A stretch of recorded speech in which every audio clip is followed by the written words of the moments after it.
Hello student, આજે આપણે standard 7 subject English તેમાં યુનિટ 4 ભણીશું. યુનિટ 4 નું નામ છે longer, sharper and bigger.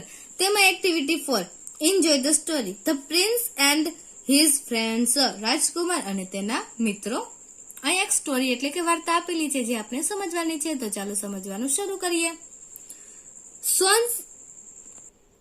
સોહનસેન was a prince. સોહનસેન હતો તે એક રાજકુમાર હતો. હી હેડ 3 ફ્રેન્ડ્સ. તેને 3 મિત્ર હતા. લોંગર લેગ્સ એટલે કે લાંબા પગવાળો.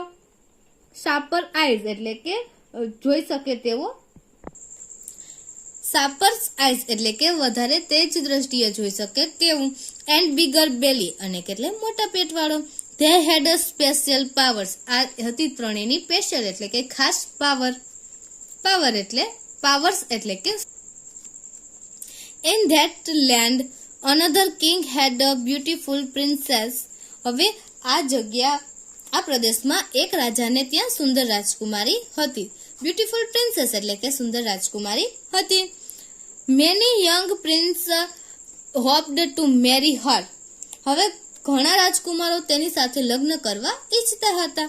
But the king her father he did not want to his daughter to marry at all. પરંતુ તેના પિતા પોતાની દીકરીના લગ્ન કરવાનું જરા ઈચ્છતા ન હતા. The king was a magician. રાજા હતો તે જાદુગર હતો.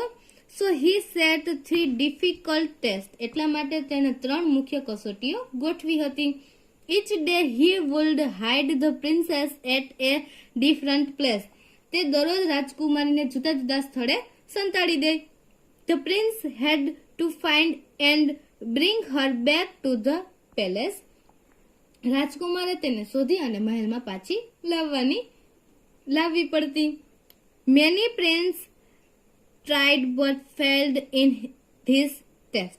ઘણા રાજકુમારે પ્રયત્ન કર્યો પરંતુ તેઓ આ ટેસ્ટમાં ફેલ્ડ એટલે કે નિષ્ફળ ગયા. So the king turned them into a donkey with his magic. એટલા માટે તેને રાજા પોતાની મેજિક એટલે કે જાદુથી તેને ટર્ન્ડ ઓન ડોંકી એટલે કે ગધેડામાં ફેરવી કાઢ્યા. સોહનસેન વેન્ટ ટુ ધ કિંગ. હવે સોહનસેન છે તે રાજા પાસે ગયો. The king side.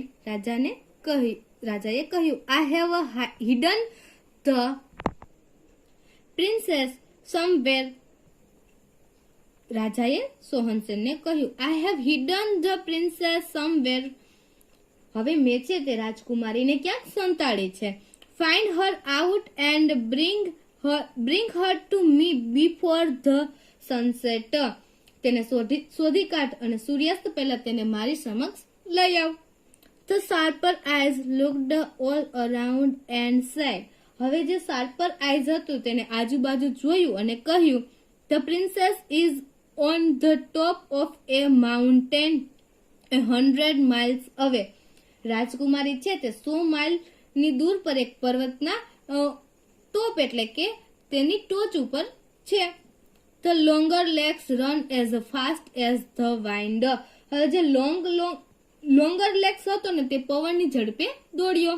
He come back with the princess before dark.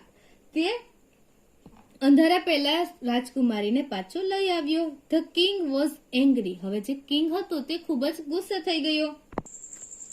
The next day the king said. બીજા દિવસે રાજાએ કહ્યું I have hidden the princess somewhere else.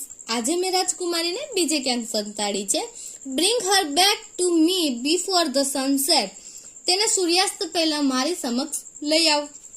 Sharper eyes looked and said. Sharper આઈઝે જોયું અને કહ્યું the king has turned her into a golden leaf. રાજાએ તેની રાજકુમારીને turned on a golden leaf એટલે કે સોનેરી પાંદડામાં ફેરવી દીધી છે. સી ઇઝ 200 miles અવે. તે 200 માઇલ દૂર છે. The leaf is A shaking in the wind. Shaking અને હેંગિંગ એટલે કે જે પાંદડું છે તે પવન સાથે શેકિંગ એટલે કે હલી રહ્યું છે. Longer legs run faster than the wind. હવે જે લોંગર લેગ્સ હતો તે પવન કરતા પણ ઝડપી દોડ્યો. faster than the wind એટલે કે પવન કરતા પણ ઝડપી દોડ્યો. He come back with the princess before nightfall. હવે તે રાત થાય તે પહેલા રાજકુમારીને પાછો લઈ આવ્યો. The king was angrier. હવે જે રાજા હતો તે ખૂબ જ ગુસ્સે થયો. On the third day, ત્રીજા દિવસે the king said, રાજાએ કહ્યું, come with the princess before sunset. સૂર્યાસ્ત પહેલા રાજકુમારીને પાછી લઈ આવ. Again sharper eyes looked all around and said, again એટલે કે ફરીથી sharper eyes આજુબાજુ જોયું અને પછી કહ્યું, the princess is quite closer, very closer near. એટલે કે જે પ્રિન્સેસ છે તે તદ્દન નજીક જ છે. She is at the bottom of a very deep lake. તે ખૂબ જ ઊંડા સરોવરના તળિયે છે. બોટમ એટલે કે વચ્ચે અને ડીપ એટલે કે ઊંડા. તે સરોવરના ઊંડે તળિયે છે. The king has turned her into a silver fish. રાજાએ તેને રૂપેરી માછલીમાં ફેરવી નાખેલ છે. The four friends went to the lake. હવે 4 મિત્ર છે તે સરોવરે ગયા. Now it is my turn, said Bigger Belly. હવે મારો વારો છે તેવું બિગર બેલી બોલ્યો. He started to drink water. અને તેને પાણી પીવાનું શરૂ કર્યું.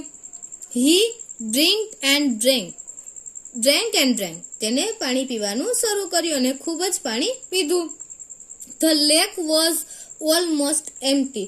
હવે જે સરોવર હતું તે ઓલમોસ્ટ એટલે કે લગભગ ખાલી થવા આવ્યું હતું. The prince caught the silver fish. હવે જે રાજકુમાર હતો તેને રૂપેરી માછલી પકડી લીધી. જે રાજકુમારી હતી તે માછલીને પકડી લીધી. The fish turned into the beautiful princess. અને જે માછલી હતી તે સુંદર રાજકુમારીમાં turned એટલે કે ફેરવાઈ ગઈ. Both the prince and the princess were happy. હવે રાજકુમાર અને હવે જે રાજકુમાર અને જે રાજકુમારી હતા તે બંને were happy એટલે કે બંને ખુશ હતા. They went to the king. તેઓ રાજા પાસે ગયા. The king became very angry. હવે રાજા હતો તે ખૂબ જ ગુસ્સે થઈ ગયો. The king turned himself into a crow and flew away into the jungle. The king turned himself into a crow. રાજાએ પોતાની જાતને himself એટલે કે પોતાની જાતને જ into a crow એટલે કે કાગડામાં ફેરવી નાખી. And flew away into the jungle. અને તે જંગલમાં ઉડી ગયો.